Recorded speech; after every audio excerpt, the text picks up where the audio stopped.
When it comes, and it's just coming now on a weighted walk.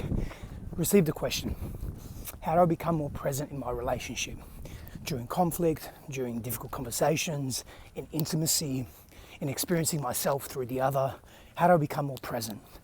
And this is a very important question, particularly for men. The world demands presence of us.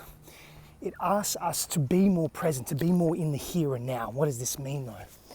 It means that we want our bodies, we want our mind, we want our hearts in complete alignment and in the moment, not future orientating, not attached to an objective or a goal, but in the present moment, in the process of whatever the experience is that's unraveling. Now, in reference to this, there's suggestion around I struggle to be present and to not think about the future when I'm in a difficult conversation and I'm in conflict with my partner and or we're in intimacy.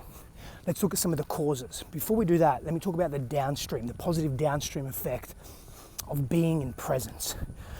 Greater levels of emotional regulation, a perceived and real felt sense of safety from your partner towards you. They feel safe in your presence because you're being present. Greater clarity in thinking, less worry. You don't worry about what's going to happen because you have greater trust and self-confidence.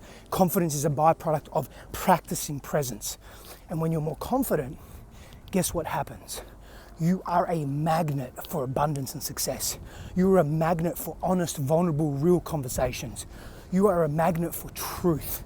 That's what happens when you remain and place yourself in presence. There's a lot of loud noises around me right here. I might turn around and walk back that way as opposed to continuing my path that way because it's a big, big, loud truck. So let me come back to why we struggle sometimes with presence. One of the reasons we struggle with presence is because we've been hurt before and we carry this unresolved wounding, this pain, this trauma, where the cycle of that trauma or those traumas, those loops haven't closed. And so our body, our nervous system fears being in the present moment, so it future orientates. You ever been with someone that has like a blank look on their face when you're having a deep conversation with them? They almost can't really hear, they hear you, but they're not listening deeply and viscerally. They can't be there, it's too much for them, right?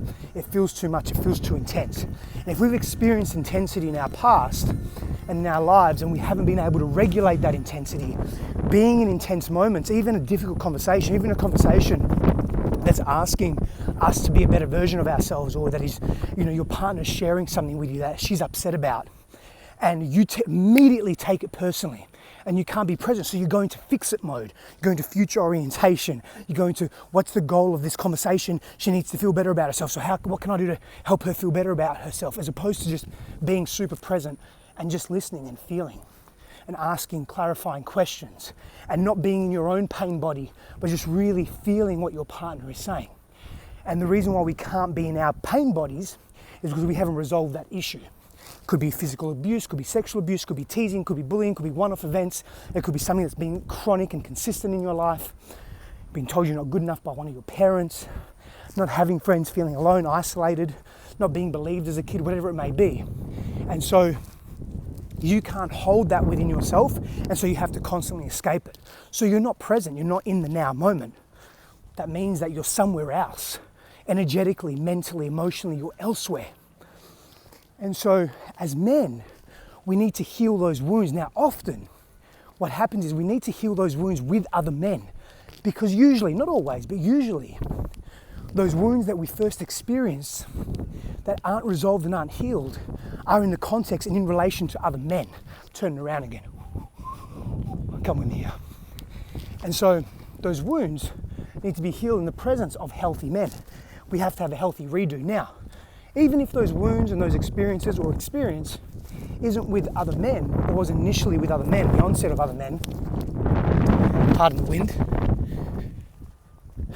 being in the presence of healthy men can build our confidence. It requires tremendous vulnerability and strength to be able to share our insecurities and our pains with other men. And when we do that, and the response back, the feedback back is, You are safe, brother. You are seen, you are witnessed, and we're going to call you forward. Yes, we're going to challenge you, but we're going to hold you through that. We see you, we believe in you, and you have a repetitive, visceral experience of that. That's a game changer. That begins to shift the internal paradigm. The heart space starts to open up. The heart center starts to open up. The positive pole, the genitalia for the men, becomes more active in a healthier way. There's a deeper brain-genital connection as it moves through the heart. And as it moves through the heart, there's almost this clarification that comes through. This, call it a purification if you like, this energetic spiritual purification, but also this deeper physiological connection. And so now, even when we're in intimacy, and I've had this experience before in my past, and something that I still work with is the layers of intimacy, because my core self has this fear of intimacy, right? And so, even in the past, being with women or being in novelty, right? Easy to do. Super easy to do. But being with my partner who sees all of me and all my vulnerabilities, that can be sometimes difficult to be really present in the intimacy when I'm not connected to myself. And so even in those moments, we struggle, we go to goal orientation. I need to make my partner happy, I need to satisfy them, I need to give them pleasure, whatever it may be. And so presence, the practice of presence, diffuses our pain and our fear, and it gives us an opportunity to work with that in real time. And really the people in our lives just want to feel safe with us, and one of the ways they feel safe with us is with deep honesty. And we can only be really deeply honest when we're present in the moment with what is arising for us, what we're feeling and what we're experiencing in that moment. So presence is fucking so much more than just a term or a word.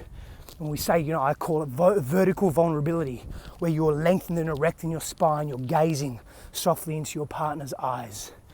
You are slow in your movement. You are slow in your breath. You are slow in your speech. You are connected. You are feeling even the uncomfortable stuff, because all of it must be welcome for you to be present. You can't pick and choose. As a man, as a human being, you can't pick and choose what you want to be present to, because presence doesn't discriminate, doesn't isolate, and it doesn't divide. Presence is a fucking powerful tool for transformation and deepening intimacy. We have to heal those wounds, we have to heal that pain, those fears, we have to move through them, and we do that in relationship. We do that in intimacy. Power and blessings to you.